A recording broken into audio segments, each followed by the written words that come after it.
Xitoy Turkiyaning Uyg'urlar haqida Xitoyni tanqid qilishi iqtisodiy munosabatlarga buzg'unchilik qiladi dedi. Xitoy doiralari agar Turkiya Uyg'urlar haqida Beyjingni tanqid qilishni davomlashtirsa, ikki davlat orasidagi iqtisodiy munosabatlarning tahdidga uchraydiganligini aytdi. Bo'libmi, Turkiyaga zo'r mablag' solmoqchi bo'lgan energiya va ul asliya shirkatlarining buning salbiy ta'siriga uchraydiganligini ta'kidladi.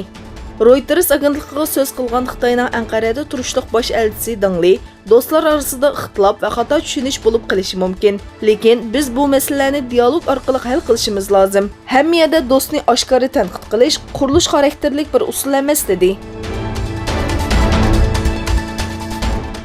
Kanada hukumati Brunswick o'lkasidagi Kongzi institutini taqvidishga tayyorlanmoqda. Erkin Asiya radiosining xabar qilishicha, o'quvchilar sinfda faqatla Xitoy Kommunist partiyasining ideologiyasining o'rgatilganligini shikoyat qilgan.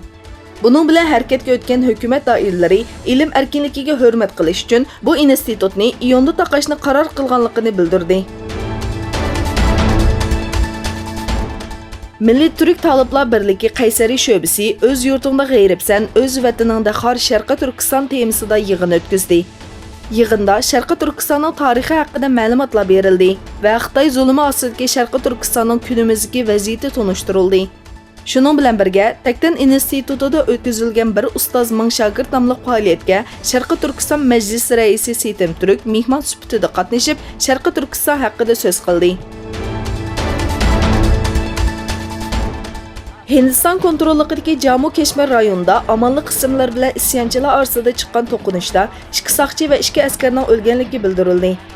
Yana bir tarafdan Hindiston va Pokiston orasidagi krizga sabab bo'lgan Jammu Kashmir hujumini ustiga olgan Jaysh-i Muhammad tashkilotining qurg'uvchisi va rahbari Masud Azharning Pokistonda ekanligi jazmlashtirildi. Pokiston doiralari uning nima uchun qo'lga ilinmaganligi haqidagi savolga terrorlik hujumi bilan aloqasi borligiga doir ishonchli dalil yo'q ekanligini aytdi. Eron tashqi ishlar ministri Muhammad Javdat Zarif Amerika bilan Shimoliy Koreya rahbarlari orasidagi uchrashishning natijasiz qolganligi haqida Amerika prezidenti Trumpga yadro kelishimidan texmi yaxshi kelishimga erisholmaydiganligini aytdi.